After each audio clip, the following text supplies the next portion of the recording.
Welcome back to Vuln Vibes. In this deep dive, we are going to talk about AI hacking. Mm. We're tearing down the architecture of these new agentic browsers and specifically looking at a massive vulnerability the researchers at Brave found in Perplexity Comet. Yeah, this one is big. And this isn't just standard prompt injection, this is indirect prompt injection. It effectively turns a helpful assistant into, well, an insider threat with full browser context. It really represents a huge pivot in the attack surface. I mean, we're moving away from those stateless LLM chatbots, text in, text out, Right. to these full-blown agentic browsers. And these things, they execute actions. They browse, they click, they can authenticate for you. And the core flaw, as I understand it, is that the LLM just can't distinguish between the user instruction, the trusted command, and the web page content, which is, totally untrusted. Exactly. It's all just one big context window to the model. The inputs are concatenated, and that's the problem. So we've all seen prompt injection, but the vector here is what's so different. The attacker isn't even talking to the model directly. No, not at all. They're planting the payload right in the DOM. We're talking white text on a white background or hidden HTML comments. Or even just user-generated content. Think about a malicious string hidden inside a Reddit comment behind one of those spoiler tags. And the trigger is so simple. The user just visits that page, that Reddit thread, and asks the agent something totally normal like, summarize this page. And that's it. That's the trigger. The agent parses the DOM, it ingests that hidden payload, and because it has no context separation, it just interprets that malicious text as a new command. A higher priority command even. It's basically SQL injection, but for natural language. That's a great way to put it. The Brave team's proof of concept here is, frankly, terrifying in its elegance. It's a multi-stage chain. It starts with recon, so the user summarizes that poisoned Reddit thread. And the injected prompt immediately tells the agent, okay, new task.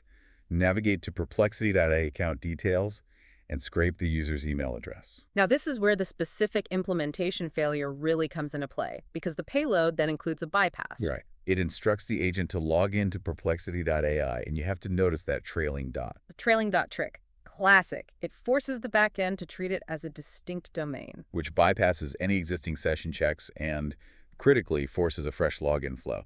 That means an OTP gets sent to the user's email. In a normal attack, that's a dead end. The attacker can't get into the victim's inbox. But the agent can. The agent has the user's active session. Gmail is probably already open in another tab. Exactly. And that's the cross-domain pivot.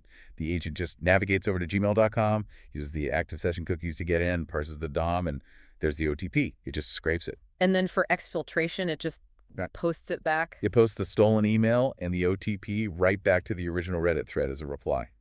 The loop is complete.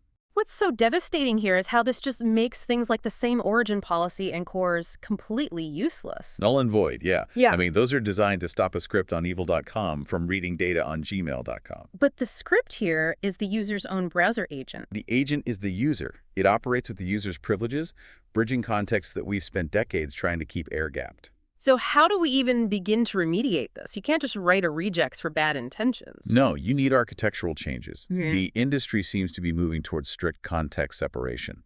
You have to design the inference pipeline so user prompts and untrusted web content are treated as completely distinct data types. The DOM content has to be treated as read-only data, never as an executable instruction. Ever. And we probably need to bring some friction back into the UI, a human in the loop. So if an agent wants to perform a POST request or send an email, a pop-up has to appear, something that requires explicit user confirmation. Absolutely. And you need independent output validation, too. A sanity check on the model's planned actions against the user's original intent. But even with patches, Brave noted that as of late August 2025, they could still bypass the fixes for Perplexity. It's a real cat-and-mouse game. We're looking at a paradigm where read-only access to a web page is now effectively remote code execution. That's the new reality. We are handing the keys to the kingdom to these stochastic models that, at their core, cannot reliably tell the difference between their master's command and a piece of graffiti on a wall. And that's really the takeaway. If a system can't distinguish content from command, should we ever let it perform unmonitored write actions on the open web? Question to keep in mind. Something to think about before you let an agent book your next flight. That wraps up this deep dive on AI hacking. We'll see you on the next one.